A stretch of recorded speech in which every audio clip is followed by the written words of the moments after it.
Hello, Ashley. So lovely to Hi, see you. How are you? I'm good, thanks. How are you? I'm good, thank you. You're looking beautiful, and it's so Oh, thank lovely, you. so lovely to have you on my show to share your journey, which I know it's not been a very easy journey. You've had a bit of tragedy, and it'd be good for you to share that with us in your own time.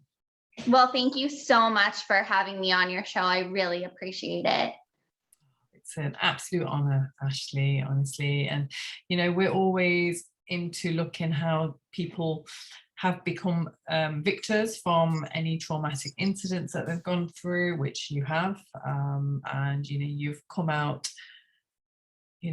empowered and a very strong lady that you are after overcoming such a bad incident or a few incidents from what I hear. So do you want to talk about what happened to you? Sure. So in 2016, in July, I was assaulted on a trail while I was running. And then like a couple weeks after that, August 28, 2016, I was a witness in a murder investigation. Right, okay. Wow, so it happened quite fast, kind of concurring. I feel like when trauma happens, I feel like it's like layer upon layer upon layer. And then when you're ready to get into the healing stages, I feel like you have to really dig down deep and you have to talk about everything from day one, minute one. And if that's stemming from childhood, then that's where you need to start. Yeah, for sure, absolutely. So you talk about your childhood, and did something happen to you when you were younger as well? In my childhood, I was bullied. In high school, I was punched in the face by a girl while I was walking home. It was really bad at times. My self-esteem dropped, my confidence dropped. Um, I didn't have the best upbringing. I mean, I didn't have the worst. Like I'm still close with my grandma, my aunt, and my cousins. Um, but it was, it was hard at times. It was difficult at times. There were times where I just had to like go in my room and cry by myself and just deal with all my thoughts and all my emotions by myself. And it was pretty overwhelming. And then when I got to college, I had my first relationship, my first kiss, my first everything. And that turned into a very abusive, toxic situation where I ended up leaving as a result of him cheating on me. And, the other thing is too, like people always say, oh, just leave. Well, guess what? It really is not that easy just to pick up and leave. I had an apartment with this individual and I couldn't just up and leave a lease that I just signed, right? And people don't understand that there's so many reasons that a woman or men don't leave their abuser. I mean, there's financial purposes, there's kids involved, there's, the mental, emotional side of it. So it's not that simple to leave. And plus, you are at the highest risk of death when you leave your abuser. That's what they call separation assault. And that's when you need to have a safe exit plan. And that's when you reach out to community resources. So that was another part of trauma. And then, being assaulted while I was running in broad daylight, and running for me was like so peaceful, like going on trails and all of that stuff. And then all of a sudden that happened and I no longer run on trails anymore. If I'm going for a run, it's where people can see me, like it's on the main streets, the main roads. Yeah. So again, I had to give up something as well.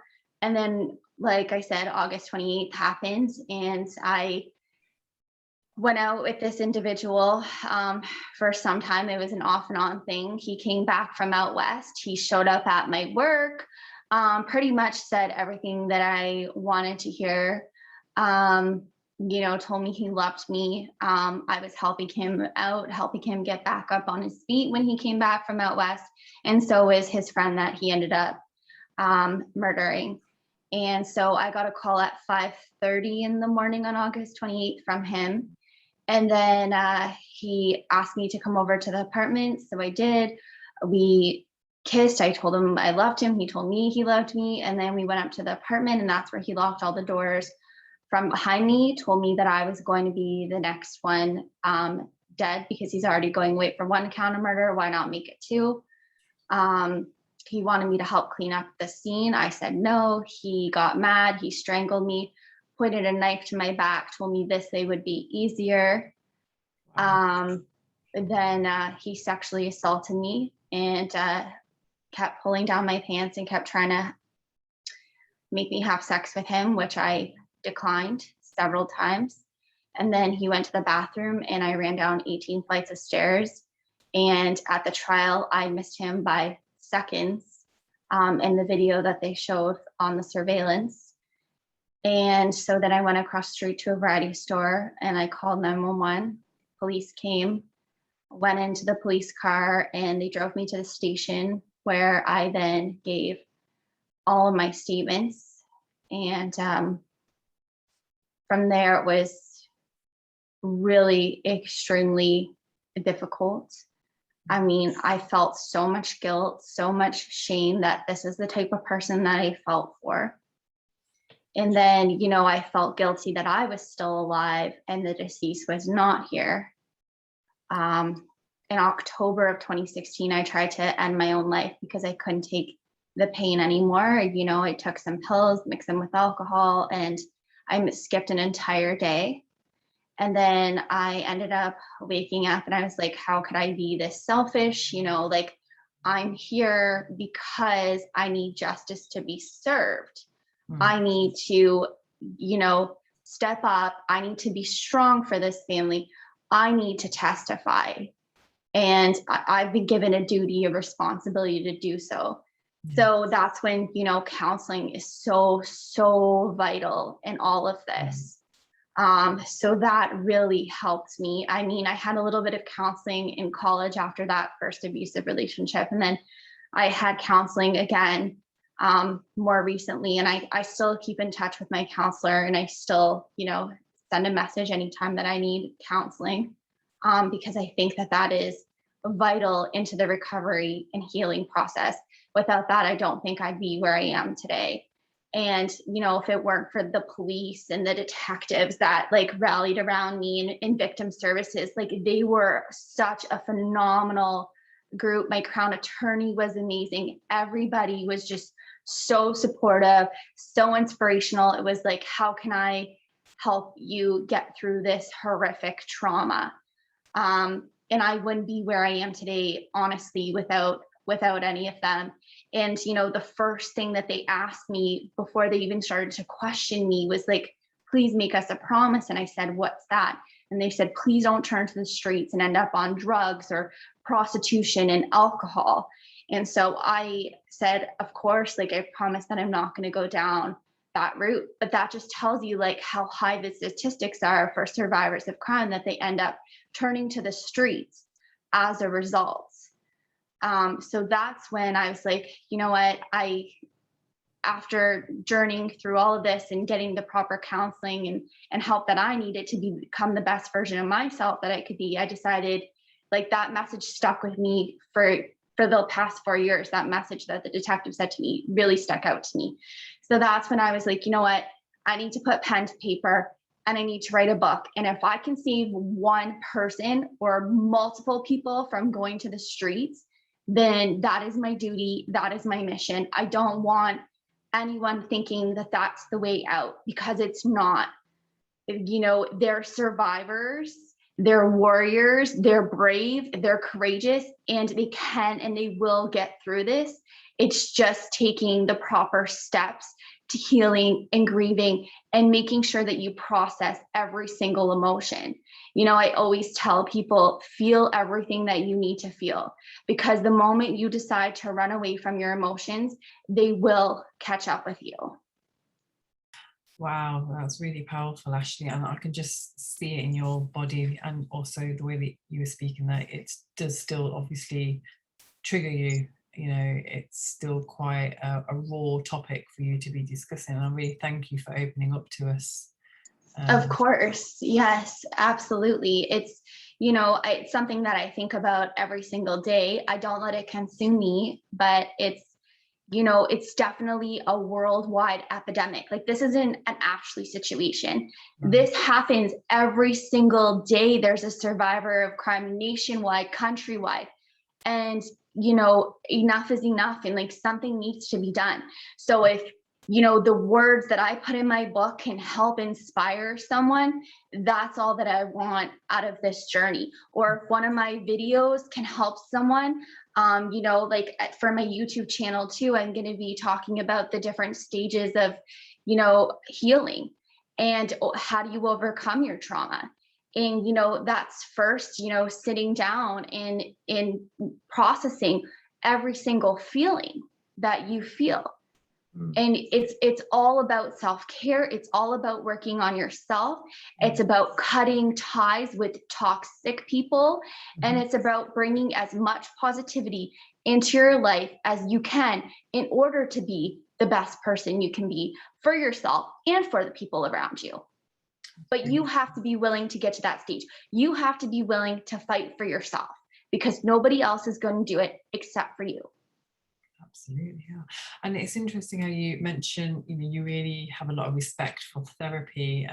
Which form of therapy was it? And, what is it that you're currently doing with your therapist? We did some MDMR therapy, but we also just like sat and talked. Like, and it stemmed, like, you really have to start all the way back. So yes, what happened to me in 2016 was a trauma, but that's not where the trauma started.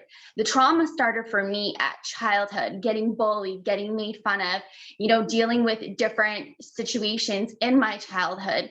That's where the trauma started. So you have to go back and back and back, and you have to be willing to talk about everything in order to heal, in order to process the moving forward piece of your journey.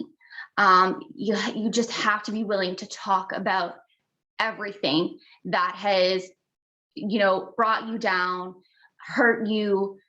It's just all about communicating that with your counselor and going back to the very beginning stages, because you can't heal just a couple of wounds. You have to be willing to heal them all. That is so true. And there's a few things that I can really resonate with you there when you mention about the repetitive patterns from the trauma, the fact that it was just repeating the cycle. I call it the cycle of darkness. And for me as well, I was just continually attracting the wrong people into my life, and just having real awful relationships continually, which just damaged me even more. And it's interesting that you mentioned that as well. And I know, as a trauma survivor, it's so difficult to actually snap out of that, and sometimes as well, and I know I've heard this from a lot of clients, even going to have therapy, talking therapy, a lot of the times it's difficult for them to even acknowledge what is going on. And it's, and I just think that for counseling, sometimes you need something a bit more deeper, and that's where the EMDR is probably more beneficial for people who are first starting out therapy. Could you go more into what EMDR actually is? It is EMDR that you mentioned, wasn't it? I did a tiny bit of it. I mean, I didn't do much. It was mostly the talking. But it's going back to the initial trauma. It's, reliving it. And that's what essentially MDMR is. It's just going back in that situation and really putting yourself there. And like, they'll ask you to think about something, and basically, you can close your eyes or you cannot close your eyes, and they'll tap you lightly, and it's really in depth.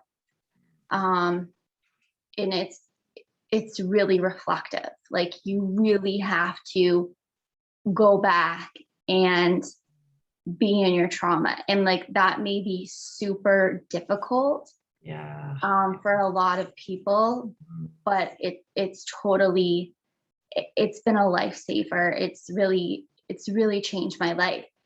And you know, for some people, I know that counseling really isn't a thing. I mean, which it should be for everybody, but everybody doesn't feel the same way that you and I may feel. So there are different coping strategies other than counseling, but I still think that counseling is one of the main purposes to healing and your main tool to overcoming the trauma. But if some people are not comfortable or not in that spot yet, then, you know, you need to look at coping strategies. So what is that? So you have to dig deep and you have to self-reflect, and you have to ask yourself, what is going to make you happy? Not take away the trauma, but what's something that you can focus your energy and your attention in? And I think with that, I think it's, you know, for me, the gym saved my life. Like it helps me with depression, with anxiety, with PTSD. It's almost like me taking a mini vacation and just, you know, closing off the entire world and just being in my zone. So for other people, it may not be the gym. For other people, it may be journaling. For other people, it may be writing a book and talking about your feelings and experiences and your emotions. For some people, it may be going to maybe a group therapy. Maybe they're not ready for individual counseling. Maybe they want it to be in a group setting. You know, for some people, it may be knitting, sewing, drawing, getting into the creative field. It's about finding what is going to be best suited for you, something that you want to put your full energy into, that's going to heal you, but also make you a better person.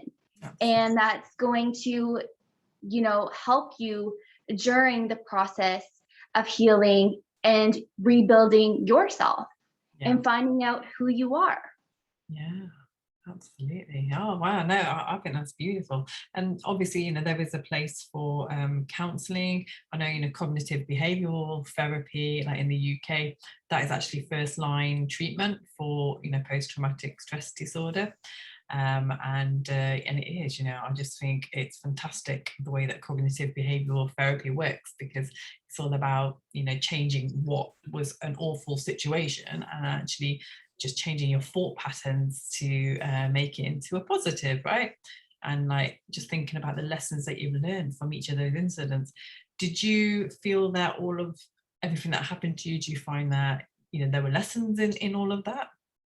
Oh, I do. Like, I definitely feel like it's made me a stronger, wiser person. Like, I hate obviously everything that happened and occurred to get me to like where I am. And I wish that wasn't the case.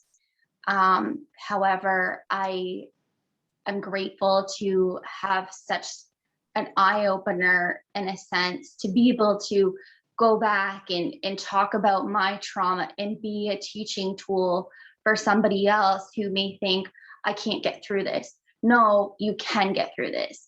I truly believe that you can do anything that you set your mind to. You know, no, it's not always going to be rainbows and sunshine. Sometimes it's a difficult day. And I mean, with this COVID pandemic, have I had difficult days? Absolutely, I have. Like, I'm the kind of person that needs structure, routine, and consistency. And for me not to be able to go to the gym during this lockdown has been so difficult. Yes, I'm still working out, still going for runs. I mean, I have some free weights, but let's face it, it's not the same thing as the gym. I mean, I don't have a leg press in my living room. Yeah. So there were some dark days where, you know, like on a Sunday, for instance, I would just stay in bed because I didn't have the motivation to get up. Like, you know, at first I complained about this, you know, the gym only had like the hour sessions that you could book. But now looking back on it, I'm like, this is great that they have an hour session that I can go and book for, because, you know that you need to get up at this time, you know, you need to shower at this time. This is the time you need to leave your house in order to get to the gym. So I miss that structure, that consistency, that routine. That's been a challenge for me, because when you can work out at home, well, guess what? You can do that whenever you feel like, there's not a time frame, there's not a time limit. So I can't wait to get back into that, because that's been challenging. But then, like I said, diving into other things that are healthy for you as well, like the working out from home. Yeah, it's good. But, working on like videos about trauma, I find helps me when I'm helping other people. That's what makes me smile. That's my motivation. That's my push for getting up in the morning. Oh, wow, that's beautiful. And it'll be fantastic to hear about your book and all the amazing work that you're doing out there. So please tell us. Yeah. So my book is called Finding Strength Through Tragedy, and it focuses on domestic violence. It focuses on strength, and that we don't really know what strength is until we come face to face with the trauma. And then we finally have to use all the strength that we need to pull ourselves together. It talks about who I am today. It talks about finding love after tragedy. It talks about my support network. There's even quotes from friends and that have literally turned into family in that book as well. So it gives a lot of insight. It gives a lot of detail. It talks about anxiety, depression, PTSD, how to overcome it. There's different links in there to different websites, community supports. There's self-affirmations, which I believe are truly helpful in, rebuilding your self-esteem, your self-confidence. So I'm really excited to share this book with the world. I'm just excited to get it out there, get my message out there, and help as many people as I possibly can. I mean, that's all that it comes down to. There's not some hidden agenda with this, nothing. I just solely want to help people. I've been given this second chance at life, so why am I not going to do good by it? Absolutely. And just obviously by, reading your story and also, what you're offering out there, I think you are already touching so many lives, and you are a victor, you're a hero who has survived such tragic episodes of your life. And I just feel that, and it was all meant to happen to make you who you are today and for you to be able to help others. And yeah, do you feel that now? Do you feel that you have the strength within you and the power within you to avoid any other occurrences, any kind of bad relationships in the future? Oh my gosh, yes. I mean, I'm super hyper vigilant. I mean, there's been some other incidences where I've, been approached by like not so good people and have had incidents happen where I've need to call 911 since. So yeah, like I'm always super aware of my surroundings. If I feel uncomfortable, I let the person go in front of me while I'm walking. Like I said, I run on the main roads now. I carry a whistle with me. I always make sure my phone is fully charged, because safety is a huge thing. In case you need to call 911, you just never know what's going to happen. And I was talking about this yesterday in another podcast. So much of this generation is like so into their phones and not being aware of different surroundings. And that makes you very vulnerable for somebody to, come up behind you. And I think that in this day and age, you have to be so aware of what's going on. You can't be in your phone constantly. You have to, I don't want to say watching over your shoulder, but you need to be aware that anything can happen at any given time, whether it's day or night. It's possible for anything to happen, and you need to be aware of that.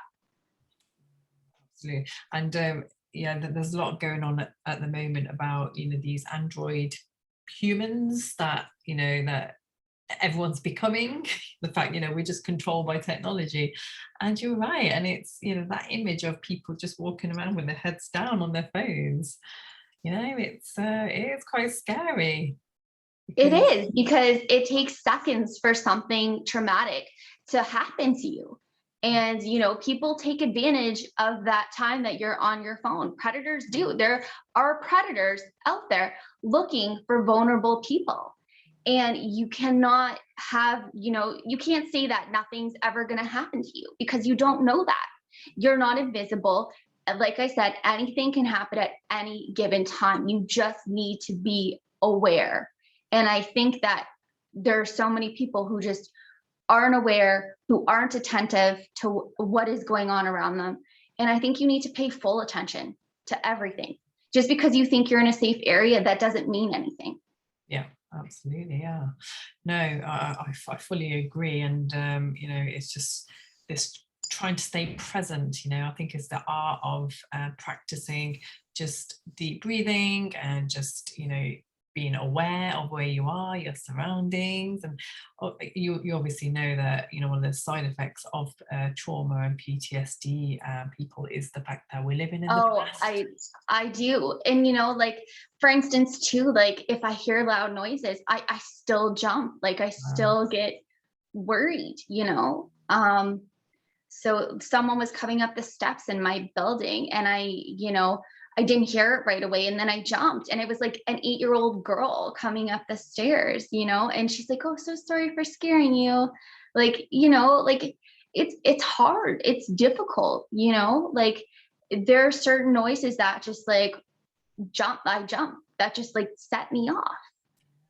And it's like the little tiniest things. And, you know, I've had people literally be like, "Oh, I'm so sorry. I didn't mean to scare you." Or, you know what, I'm walking and someone like runs up behind me all of a sudden. And I'm like, "Oh my gosh." Like, you know, you think the worst still at a particular point in time, which isn't good either. And with PTSD too comes, you know, confusion and memory loss. They talk about that as well. And I find myself sometimes forgetful of things that I did. I'm like, "Oh, did I send that email?" Like not remembering that, yeah, you did, you know? So I definitely feel that side effect of the PTSD as well, you know, forgetting certain things, and, you know, loud noises, and the yelling and screaming type things. And yeah, there's still some of that. And I think PTSD and I think anxiety and depression are always going to be there, you know, along with the trauma. Like it's never going to fully go away, but it's how you deal with it. It's how you process it. It's how you heal from it. It's what you choose to do in that time. Are you going to sit there and choose to feel sorry for yourself? Are you going to move forward with your life? And if you're going to do that, how are you going to do that? What's going to make you get there? You know, what's your purpose in life? What's your mission in life? This is where like so much self-reflection has to really come into play. It is, yeah. And it's all about just, you know, being aware. Like you said, it's about having that support network around you. And oh, I think that is vital. Like I am so grateful and I'm so humble for the support network that I have. Like I have such a large support network of people. Like I've been in London for 11 years now, and it's unbelievable the relationships I have with people. Like I literally consider them family, because they're just, I know I can always count on them. You know, I had someone say when I told them about what happened to me, they're like, "Oh, I don't care actually what time it is. You can call me at whatever time. I don't care if it's 4 a.m. Like just people that like literally rallied around me when I was going through something so horrific. And, you know, too, like trauma, not just, you know, what happened to me, but even like childhood trauma and stuff like that. Or, you know, if you're going through a divorce or separation, you know, you really get a clear image of who's going to be there for you and who's not going to be a supporter. And, you know, there's family members that I've literally had to cut out of my life. Like, you know, toxic is going to always be toxicity. Like that's always going to be there. And you can't change someone that doesn't want to be changed or doesn't see problems with their actions. So you can't change someone. You just can't.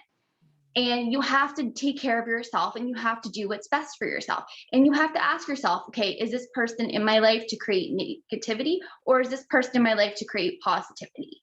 Yeah, for sure. Exactly. And it's about surrounding yourself with those right people. And I know that, again, with myself, I struggled for many years because I just kept attracting negative people into my life. It's like, Yes. what's going on, you know? Yeah.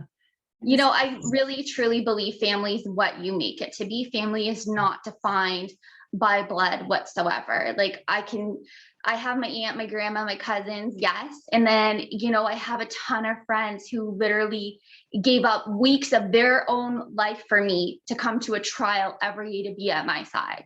That speaks volumes to me. Yeah, you're so blessed. And I really am. yeah, and it's amazing that they do say, don't they, there's always a silver lining, and it's like now you realize that you've got some amazing people around you, and you know, maybe this all needed to happen in order for you to realize this and to be in this awareness, you know, and it does, and I think it gives you that strength to move on and to become, you know, a better version of yourself. It motivates you to go on. It does. It really makes you self-reflect in all aspects of your life, you know, your career, what is it that you want to do? You know, what are your hobbies? What are your dreams? What are your values? What are your morals? Like, you really start to develop new habits. You start to develop new patterns. You start to see yourself in a completely different light. And it's a beautiful feeling being able to, you know, keep moving forward one foot in front of the other. Like I said, there's always going to be challenging days. There's going to be challenging moments, you know, when anniversaries come up, that's extremely difficult. But, you know, I don't believe that time heals all wounds. I believe it's what you do in that time that matters. Yeah. That's fantastic. Talking about dreams and visions, what are your dreams now? Where will we see you next? Well, I'm really hoping that this book takes off, as well as my YouTube channel takes off, and I can just go and do public speaking full time. Like, that would be, to me, helping people is better than winning the lottery. Yeah. And I love the feeling. I love the inspirational messages. I love just being a listening ear to somebody else. Like, people have already put so much trust in me and have reached out and shared their personal traumas with me. And that means so much more than, you know, money can ever buy. Like, I can't even tell you what that means to me. Like, I'm so grateful to be able to have that opportunity to just be a listening ear to somebody who is going through pain and heartache and suffering, and just to be there and let them know that they're not alone in this, and that I do understand their feelings, their thoughts, their emotions as somebody who's been there. So again, being that teaching tool, my story is a teaching lesson for somebody else. No, I can feel that passion, and you're right. I mean, there's nothing more than actually helping somebody and adding value to their lives. I love it. Yeah. And I'm sure you must feel the same way doing what you do. Yeah. You know, talking to people, like, you're making such an inspirational, positive impact in people's lives. Like, I think it's truly remarkable. It really is. And it's just, we're starting conversation, aren't we? We're getting people to speak up about the traumas that they've endured, and just making them realize that it's fine. What's happened to you, don't suffer in silence, and it's not your fault, because you mentioned about shame and guilt, and we carry that, don't we, as survivors? Oh yeah. You go through all the what ifs, you go through all the woulda, coulda, shouldas, you know, but it's not letting that trauma define you. You know, it's going on, it's moving forward, but it's, how do you do that? You know, what are the steps that you take? How do you get there? And, you know, it's not an overnight thing by any means. It's about taking baby steps and being patient with yourself and learning about yourself, and, you know, getting the proper help, you know, diving into a toolbox. Like, what can you do to help yourself? Who can help you? So if listeners would like to contact you, how can they get hold of you? They can get a hold of me at ashleyinspires.com, as well as my email, ashley.ashleyinspires.com. Or sorry, it's I think it's Ashley at @AshleyInspires.com. I'll have to Yeah, send you the link for that. yeah. Um, I'll add it in the profile. yes. And they can get a hold of me through Facebook, and they can also follow me on Instagram. It's Finding Strength Through Tragedy. And they can also follow my Facebook page too, Finding Strength Through Tragedy. I love that. There's a lot to be said about that title. Yeah, well done on that. I fell in love with the title. Like when I was writing the book, the title came to me like instantly, because it's about, turning pain into strength. And this is all a journey about strength. It's about being strong, not just from a physical component, but from emotional component, from a mental component. That's where strength comes into play. Yes, absolutely. What would you say is your kind of main takeaway from the book? My main takeaway from the book is that you're not alone. You will get through this. If I can get through it, anybody can. Be patient with yourself, love yourself, forgive yourself. Know that your trauma doesn't have to define you. You choose the life that you want to choose. You make life what you want to make it. It's your life, and how do you want to live that life? This book is also about its healing, but it's also about moving forward. It's about using trauma and, making it into strength and rebuilding yourself and finding purpose, finding motivation. It's like I said, it's all about being that teaching tool for somebody else. I want somebody to look at me and say, because of you, I didn't give up. That's the real message behind this. I just want to inspire as many people as I possibly can. That's what it comes down to. There's not some hidden motive there. No. You just want to be there for other people. I don't want someone turning to the streets and thinking that's the way to solve their problem. I want them to turn to my book or read one of my blogs on my website and know that you're not alone. I've dealt with every single feeling there is. I've dealt with pain. I've dealt with loss. I've dealt with grief. And I've also, with the anxiety part too, like there were so many times I caught myself crying in public because something would automatically set me off. Yeah. So it's okay to feel whatever you need to feel. You're not wrong for feeling that. You don't have to justify why. If you need to cry in public, then you need to do it. Cry. Yeah. Like let out every feeling that there is, because you know what? Your emotions catch up with you sooner or later. You cannot run. You cannot hide. No, absolutely not. And where can my listeners find your book? At AshleyInspires.com. Okay, well, yeah. So like, and there's tons of blogs on there too, like I was talking about. One talks about, journeying through the court process. One talks about survival and overcoming the obstacles. One talks about how, it's not just that simple to leave an abusive relationship. One talks about testifying. One talks about how this is a life sentence for me. I mean, this is a life sentence for me just as well as the person that went away for the crime. I get parole packages, I get parole letters now. So this is going to be with me for the rest of my life. This isn't something that just gets tossed to the side. It is a sentence for anyone that is going through this. It's always going to be there. That's beautiful. Well, thank you very much, Ashley. You've been such an honor to have on my show, to share such a tragic story and to just make it sound so victorious. And I think, one of the key messages that I'll certainly be taking away from this is the fact that, we all have strength within us, and any trauma that we've endured, it's made us strong, right? Yeah, absolutely. It's made us stronger. It's made us wiser. It's made us into the people that we are today. It's made us unstoppable. Absolutely. You know, we are survivors of our trauma. That's what we need to recognize. We are survivors, absolutely. And I just feel that you have so much coming your way, girl.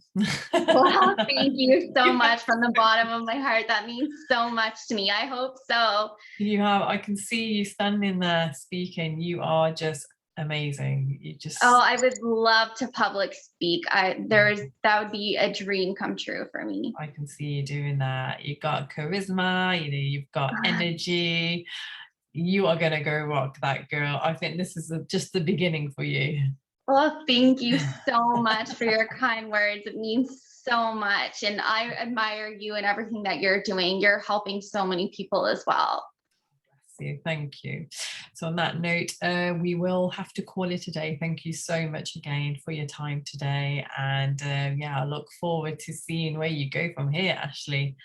And I hope everybody has enjoyed the teachings of Ashley and just her amazing journey of recovery from such a tragic episode that she suffered and just the trauma that she overcome. Any last words from yourself, Ashley? Yes.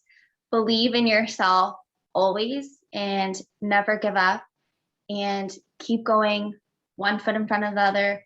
Take it day by day, minute by minute if you need to, and be patient with yourself and believe that you're worth it. Believe in your value. Believe that you will get through it and you will get to the other side of the valley. Beautiful. Thank you so much. You take care now. Thank you, you as well. Okay, bye. Bye.